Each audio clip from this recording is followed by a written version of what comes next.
دیکھیے منتظر اس بات کا انتظار کر رہا ہوتا ہے کہ امام کب آئیں گے اور کب آ کر قوانین الہی کا اجرا کریں گے،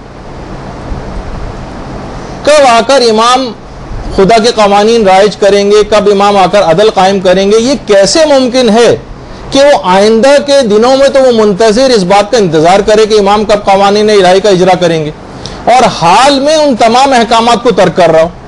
مستقبل میں تو انتظار کر رہا ہے لیکن حال میں ان احکامات کے اوپر عمل پیرا نہیں۔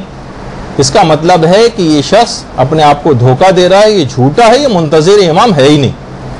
دیکھیے کہا جاتا ہے کہ انتظار کے جو 4 عوامل ہیں، انتظار اس کا ہوتا اس چیز کا ہوتا ہے جس کے واقع ہونے کا یقین ہے کہ وہ چیز ہے، جبھی اس کو انتظار کر رہا ہوتا ہے۔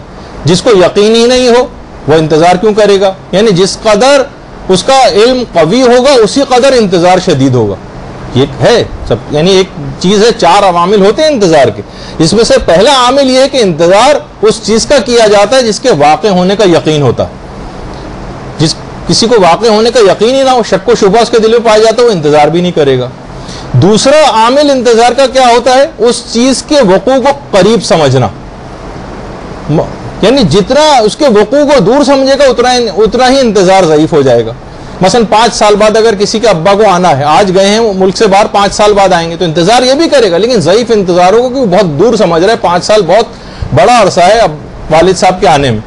لیکن وہ کہے کہ والد صاحب جو ہے جہاز میں بیٹھ گئے اور کسی وقت آنے والے ہیں اور فلائٹ پہنچنے والی ہے، بار بار فون کر رہا ہے، جس کے وقوع کو بہت قریب سمجھے گا انتظار زیادہ شدید ہو جائے گا۔ ٹھیک ہے نا؟ تو یہ ایک چیز ہوتی، تو جتنا وقوع کو قریب سمجھے گا اتنا ہی زیادہ انتظار کرے گا۔ اچھا، جس وقوع پذیر ہونے والی چیز کو وہ چاہتا ہے، جس کو وہ اپنا مطلوب اور مقصود قرار دیتا ہے، اسی کا انتظار کرے گا۔ جو مطلوب ہی نہ ہو اس کو وہ انتظار کیوں کرے گا؟ وہ مطلوب ہی نہیں۔ اچھا، پھر چوتھا عامل اس کے اندر یہ ہوتا ہے کہ جس کے آنے کی اس کو خبر دی جائے، اس سے وہ محبت بھی کرتا ہو تو انتظار کرے گا۔ جس سے محبت ہی نہ ہو اس کا انتظار کیوں کرے گا؟ بہت سے ایسے رشتہ دار جو شادیوں وغیرہ کے اندر، آپ کو پتا ہے کہ آپ کے بہت سے رشتہ دار جو آپ کے نزدیک ناپسندیدہ ہوتے ہیں شادیوں میں، بہرحال وہ بھی آتے ہیں، دوسرے شہر سے آ رہے ہیں، تو آپ کے دل میں ایک بیزاری سی ان کے لیے ہوتی، تو آپ انتظار کب ان کا کریں گے؟ بلکہ آپ چاہیں گے کہ وہ نہ آئیں۔ تو جتنی محبت ہوگی اتنا ہی انتظار شدید ہوگا، جتنی محبت ضعیف ہوگی اتنا ہی انتظار کم ہو جائے گا، اس کا جو ہے کمزور پڑ جائے گا۔ یہ 4 عوامل ہوں گے اگر، تو خود بخود آپ کو انتظار کی صلاحیت آپ میں پیدا ہو جائے گی، چاہے آپ کو کوئی انتظار کا حکم دے یا نہ دے، آپ کو انتظار ہوگا، کیونکہ یہ ممکن ہی نہیں کہ 4 عوامل موجود ہوں اور آپ انتظار نہ کریں۔ یقین ہو کہ آپ کا امام ہے، اس کا ظہور نزدیک ہے، وہ ہمارے مطلوب و مقصود ہیں، ان سے ہمیں محبت شدید ہے، خود بخود انتظار امام ہوگا، چاہے اس کا حکم دیا جائے آپ کو یا نہ دیا جائے۔ اچھا، اس کے مقابلے میں اس کا اگر آپ الٹا کر لیں، آپ کو امام کی کوئی پرواہ نہ ہو، آپ ان کے ظہور کو بہت دور سمجھ رہی ہوں، امام آپ کا ہدف اور مقصد ہی نہ ہو، اور آپ کو امام سے محبت شدید نہ ہو، تو آپ کو انتظار بھی نہیں ہوگا اور زبردستی حکم دینے کی ضرورت ہوگی کہ بھائی انتظار کرو۔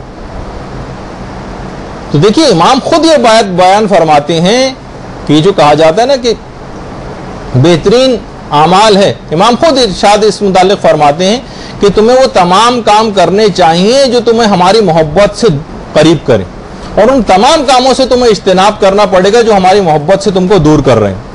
تمہاری کوئی بھی خبر ہم سے پوشیدہ نہیں۔ دیکھیے خدا کی طرف سے ہدایت کا جو وسیلہ ہے، ہدایت کا وسیلہ وہ امام ہے۔ اچھا، بندوں کی طرف سے ہدایت کی جو قبولیت ہے وہ اس کی دلیل کیا ہے؟ اطاعت۔ امام خدا کی طرف سے ہدایت کا ذریعہ ہے لیکن بندہ اس ہدایت کو قبول کر رہا ہے، اس کی دلیل کیا ہے؟ اس کی دلیل اطاعت۔ اگر امت اطاعت پر آمادہ ہی نہ ہو تو خدا کو بھی کوئی جلدی نہیں ہے، کوئی جلدی نہیں ہے اسے۔ تو آپ کو چاہیے کہ امام کے لیے کوئی کام کریں، کوئی خدمت انجام دیں۔ جب بلاوا آئے تو آپ میں کوئی ایسی صلاحیت پائی جاتی ہو کہ آپ کو کوئی خدمت انجام دینے کے لیے اٹھایا جائے، محض تماشائی کے طور پر آپ نہ اٹھائی جائیں قبر سے، اور نہ اٹھایا جائے گا اس طرح سے کہ چلیے بھائی آئیے دیکھیے کیسی حکومت ہوتی ہے، ہم تماش بین کی طرح سے کھڑے ہو جائیں جا کر وہاں۔ تو یہ جو تندرستی ہے، آپ کی فراغت ہے آپ کی، اس کو آپ کام میں لے کر آئیں۔ برحمتك يا أرحم الراحمين